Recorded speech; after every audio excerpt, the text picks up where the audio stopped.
So today we have to cover quite a lot.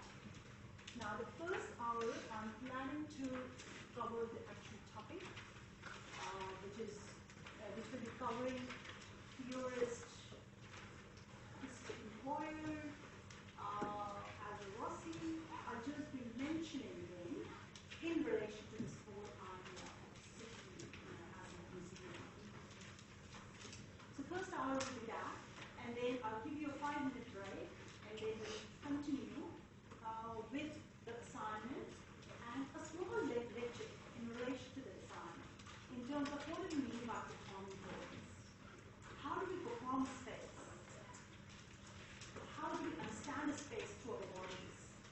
How do we communicate the issues in a space through our bodies? How about that? In the second.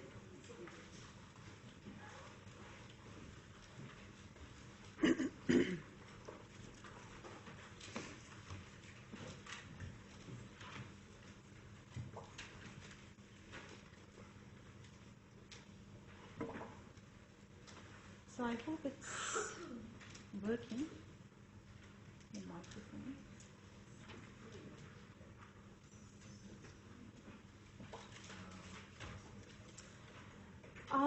Last week, we had a meeting with a few officials from civil state. So they had come here to discuss some research opportunities in offices. And then in the conversation, they said, we actually, in our heritage area, in our heritage pieces, which lie in Sterling, we actually don't follow the right charter. The way they have done it is, and that is based on community's demand, that they have said, okay, in these areas, if you are reconstructing, or if there's a new building being built within this particular ethnic precinct, then you have to replicate completely as and we would kind of totally taken that, because gone are the days when we used to replicate things as they were, when we used to imitate things as they were. So that then brings us to the question of, do we want a city to be frozen in time, or do we want to have a city as a kind of museum which actually gives you an idea of different places where they were in different periods of time and so on? Or do we want the city to be a living museum? So living museum is another layer on that, where it actually talks about the changing technologies, the change in construction techniques, the change in the cultural, social values of the people, their beliefs and so on, and that is actually spatialized the city. So there are all these kind of questions which we'll be talking about today. This is in 2006 when the World Trade Towers were down, and then after that they were again kind of starting to reconstruct towers or whatever design there was in that particular site. So 2006 I went there, and that's the kind of reconstruction that is going on. And as you can see on the site itself, they were all surrounding the sites, there were all these maps from the previous years showing how the city was in those earlier times, how it used to look with those two towers in there, and there were all these kinds of writings as well. This one says, if I can read it, the road to heaven, while traveling along, it's never too late. Take the road that leads to love, not the one to hate. Hate is what took these buildings down. With love as power, remember there is no love around. So, you know, the buildings down, hate, all of these things, you know, so kind of linking our emotions to the built form. And then we had this about no history without its heartache. And that again actually talks about, for New York City, the single most destructive moments in its founding came in the form of two unimaginable impacts that were simultaneously instant and infinite. The years the World Trade Center Towers stood were glorious, decades marked with incredible change and a renewed economy. So they are talking about these two towers, but they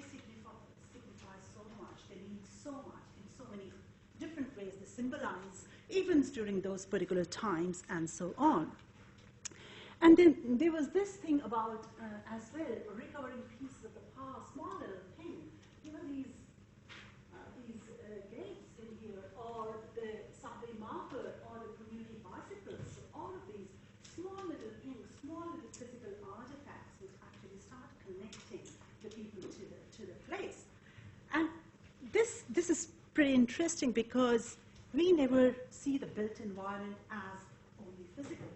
We see it as linked to our bodies. And when I say bodies, it's not just our physical bodies, because we are not inhabiting a space only physically. We are inhabiting a space mentally as well. So, and which kind of brings me to a French theorist whose work I just love. And he's called Henri Lefebvre, and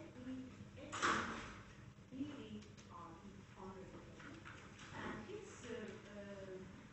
written this wonderful book called The Social Production of Space. And he actually talks about the space, about the bodies in triads. So he says there's a physical body, so physical, mental, so there are two things. And when you bring these two physical and mental things together, that is the lived. So that's the lived one. So physical, mental, and lived. Physical space, mental space, and lived space. I'll talk more about all those ideas as we go through. But that is what, when we are talking about connecting our bodies to the built form, to the built environment, to the spaces, then we are talking about bringing our physical and mental faculties together in that particular space, and how our bodies can then connect with the space, both physically and mentally. So by bodies, I mean both physical and mental, so I won't repeat that again, but we'll just keep with that kind of a meaning of the body. And then, so which brings me to, when we are talking about mind, we are talking about memories, because all these things are about memories of what we had with those spaces. So there are different ways in which memories are spatialized in the city. They can be through monuments, memorials, they can be through the museums, they can be through recreated environments, recreated and replicated themed environments, Disney-pilot environments. So there are different kind of ways, and which we'll go through today. But then the questions that I want to explore through a discussion of these museums or monuments or recreated environments is, are these only for the tourist gaze? Or are these also for the users, everyday users of the space? Okay. The second is, are these environments separate to the everyday environment? Are these extra everyday spaces? Or are these everyday spaces? And the third question is, do these environments give an opportunity for body inhabitation, okay, for the bodies, mentally and physically? So do they actually trigger memories? Yeah, that's the question. So we'll explore all of those today, as well as we'll start with this whole idea of, or the meaning of, what is memory? What is an individual memory or collective memory? What are the different ways of spatializing memories in the city? Is memory different to history? What is the lived aspect of memory? So some of these things we'll try to cover today. All right, so a very simple definition, which we all are aware of, is about memory is the mental capacity or faculty of retaining and reviving impressions. So we can, recall previous experiences by seeing, by the smell of a certain thing in a street or whatever. So you're walking down the street, there's this smell of coffee or whatever, and you're reminded of the street in Paris or the coffee bar in Paris where you had a similar kind of coffee, and then all those moments come together. Or reliving of a certain place through imagination. So you relive that place. You imagine, again, going through the same process.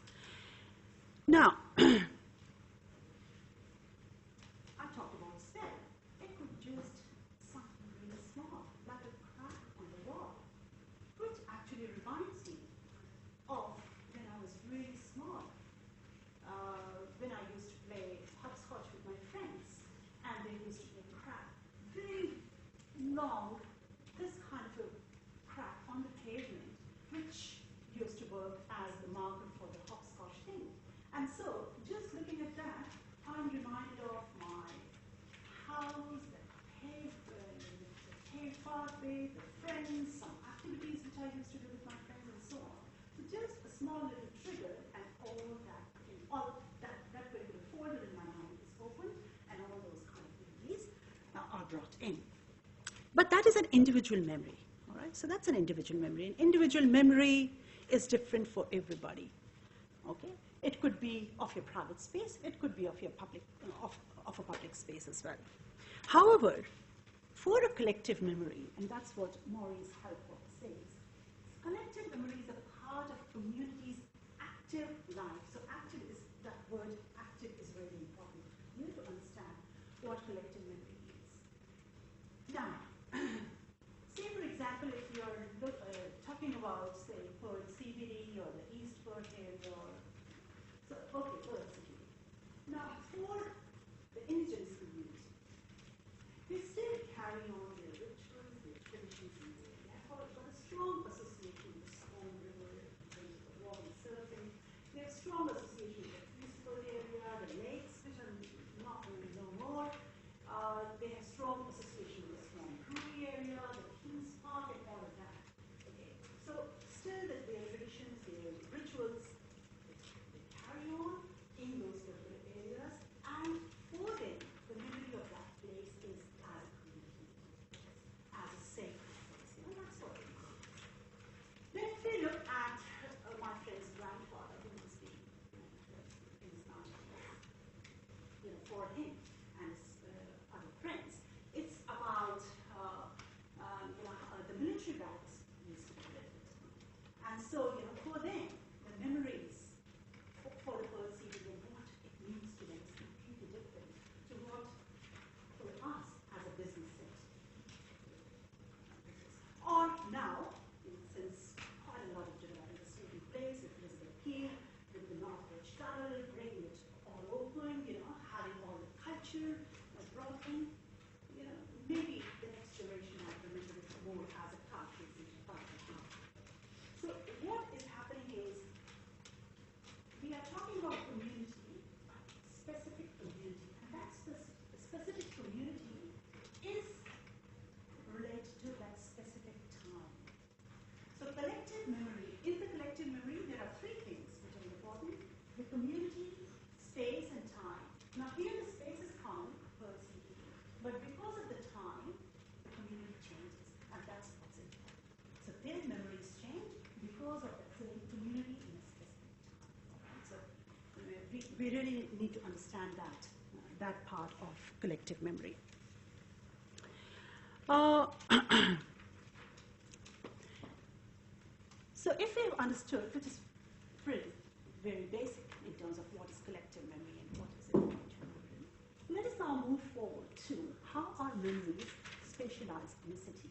And as I mentioned earlier, there could be a number of other ways, but I'll mainly talk about museums, monuments, and heritage sites today. Now, museums. You all are architects. What is the typical design of a museum? There's an open gallery. You have a restoration area. Pardon? You have a restoration area which is very controlled and wise. So you enter. Yep. You go into the gallery. Probably going to be other many galleries for other smaller exhibitions. You're going to have another section with the curators and all art. Okay. So that could be for an art gallery as well, isn't it? Yeah.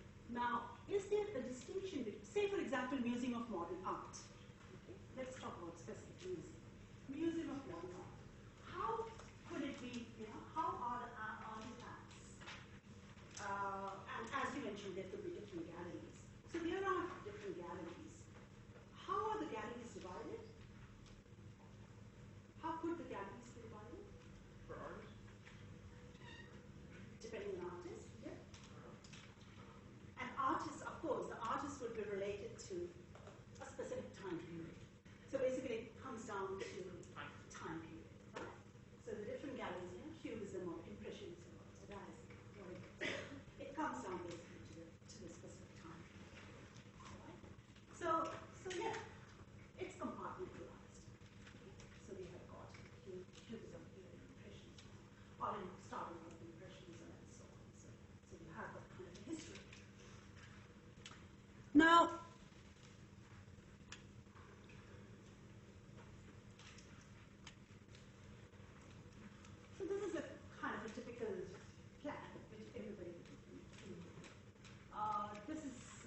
compartmentalized, and usually the time period is kind of a linear, like starting from the very beginning to the current one. It's a very linear kind of a thing.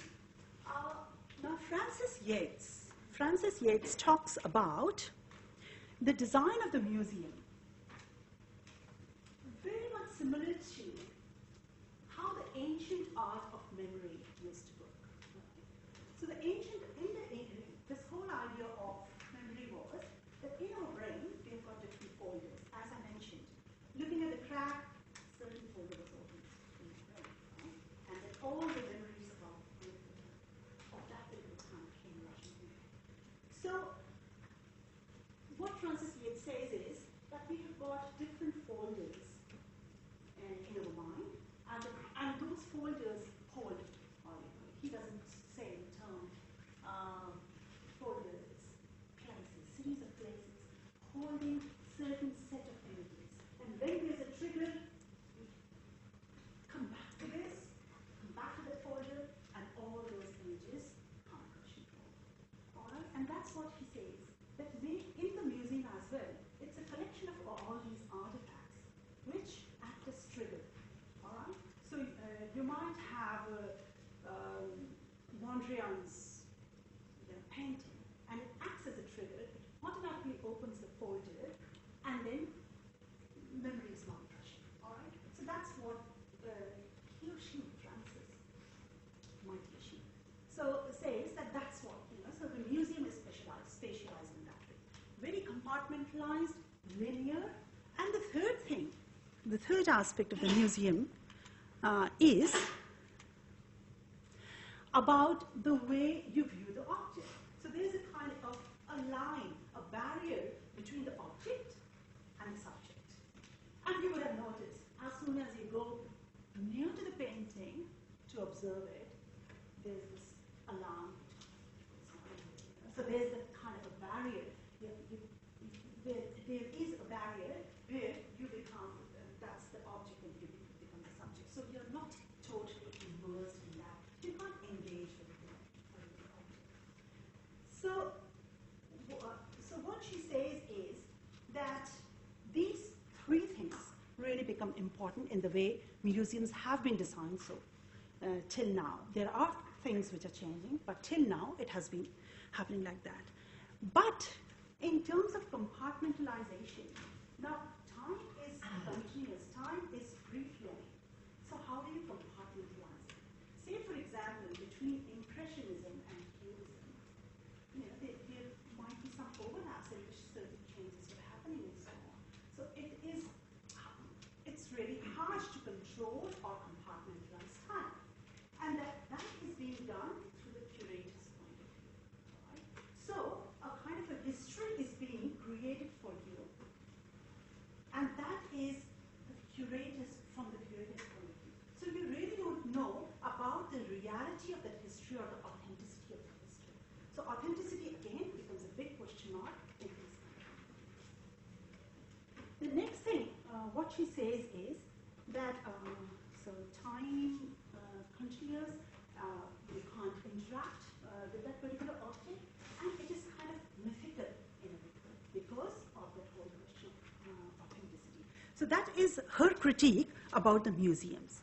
Let us now look, okay, so this is in short, linear, curator's point of view, the subject-object relationship, and of course the last one is where it merely becomes a kind of an information-giving device. That, yeah, it used to happen this way, this artifact is of this period, the ideas are this, da, da, da.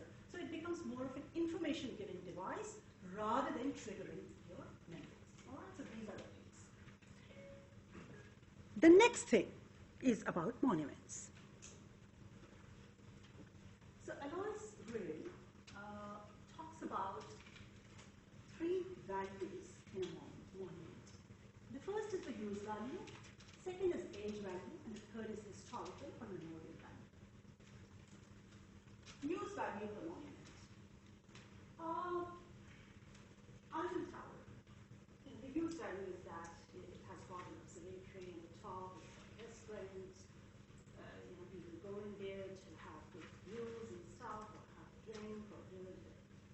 So it has got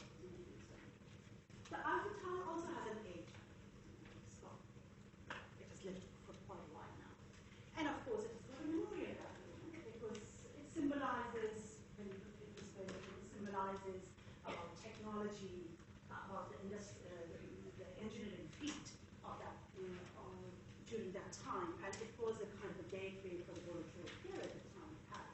So it has got that kind of a historical value as well. So one particular monument can do a number of things. Some monuments, say for example, we have got the Bali Memorial. It's got more of a memorial value rather than, I would say, use value or the age value. It might get age value down the track in a few years' time. It will have that as well. But this is what usually monuments have. So let us then look at, since we are talking about memories, let us look at the last one, the historical and memorial value of the monument. Let us take an example of the obelisk. Here, it is at Cairo, Egypt. So here it symbolizes the rule of the Egyptian ruler, the power of the Egyptian ruler. That's symbolized here, and that is what its original intent was.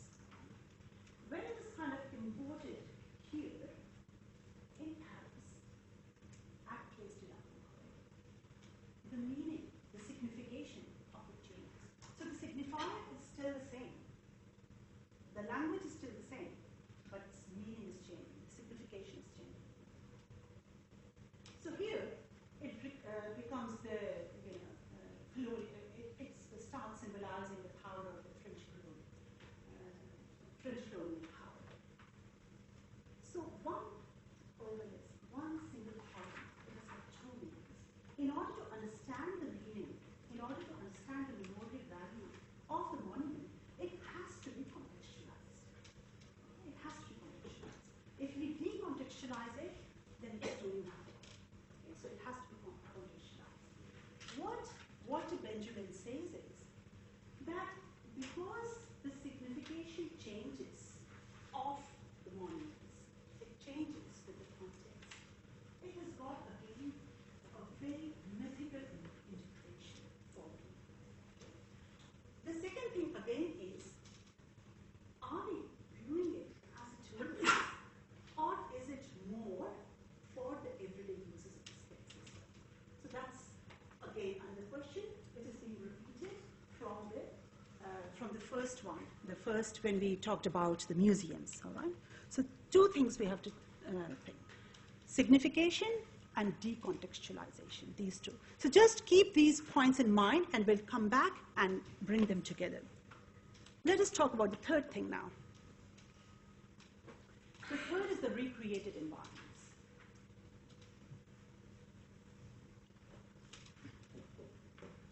This is Plymouth Plantation in Massachusetts. It's a 17th century plantation. None of the 17th century buildings are there. So the plantation has been completely recreated, all right? So exactly replicas of what used to be there in the 17th century. And actually, people live there in the same way. They have the same costumes.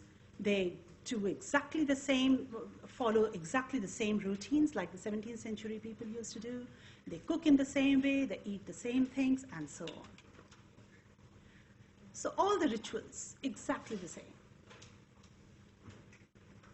And it's interesting that, I'll read out, there's this guy called Richard Seshnell. He's a performance theorist, all right? Because the whole idea of performance is brought in here, all right, in this recreated environment, because people are performing exactly the same way as they used to do in the 17th century. He talks about his experience of that place. So let me just find out where that is. And yeah, it's here. So Richard Seshnell goes there. He describes his own experience. He visits a home where two female farmers are cleaning up after finishing their lunch. So he sits there and observes. I felt more that I was watching a period play than actually being there in the 17th century. So Seshnell could feel the theatricality reflected in the sanitized representation of the 17th century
Edward Soja calls these kinds of environments hyper-real.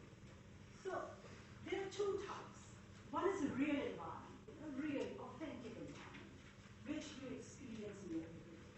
And one, for example, the plantation, is an imagined environment. It's been replicated and you experience that. But these ones, when we go in there, for us, it's neither real nor imagined. It's something in between.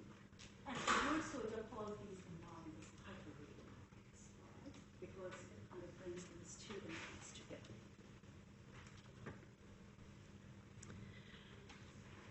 So these environments, the hyper-real environments, they are very nicely sanitized and repackaged for consumption. So that's where we are talking about commodification of the space. Commodification comes in. These spaces are being sold. Traditions are being invented. So we don't know whether the traditions are authentic or not. Traditions are being invented. Commodification is happening. A kind of a misrepresentation of history might be happening. Who knows? And then there are no linkages between past and present. So today, 21st century, and you step in, and that's 17th century. Time doesn't flow like that. Again, it's very compartmentalized.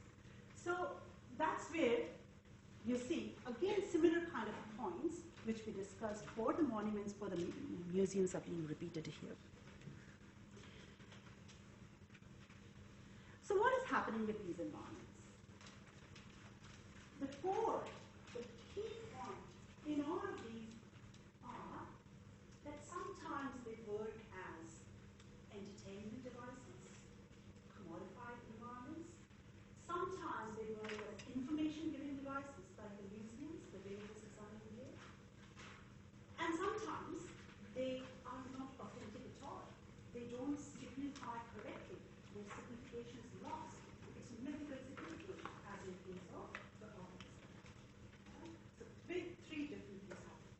The common thing is that they are unable to connect us, that is the user of the space, with them. And that is where the whole question of body inhabitation comes in. Although our physical body is there, mentally we are unable to connect. So how do we do that? How do we start designing spaces? How do we start designing the built environment or architecture pieces in such a way so that the body, both physical and mind, is able to inhabit in that space? We get an interaction happening. We get a connection happening with the user. How do we do that? So the whole question is about how can those environments act as triggers for memories? I remember like Forest Place. Forest Place, people will have, okay, let us have it. What would you like to tell about Forest Place? Anyone? How would you describe it? For yourself, if you want to. Everybody, I think, must have gone to Forest Place. So,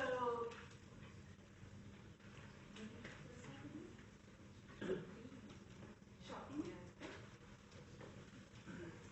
Anyone else? So use.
interaction are so different from.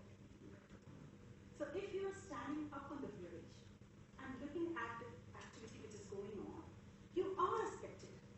You are respected because there is that kind of a barrier. So it is a performance building. But when you're down there, right where the action is taking place, the boundary between the spectator and the performer diminishes. You are brought in. You become the performer yourself. And that is where your mind is completely engaged. The connection with that act is not just visual connection that you have. The connection with the act also becomes where your body is fully engaged.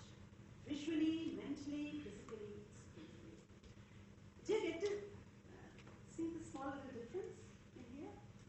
Yeah? So the memory has a lived dimension, and that's what we'll now explore in some of these examples.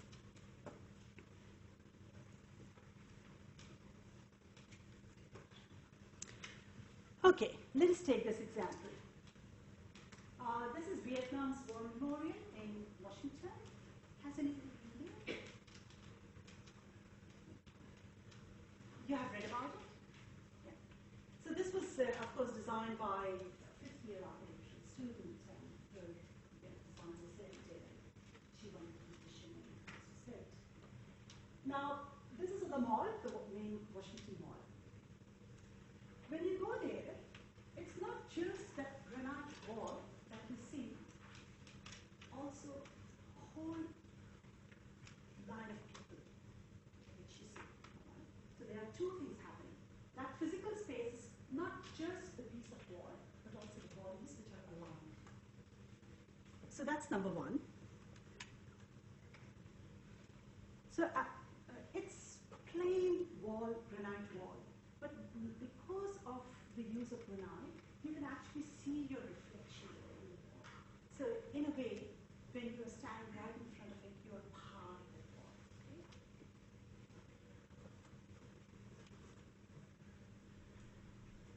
What you find is people actually going there and using charcoal and paper, scribbling the names of their dear ones.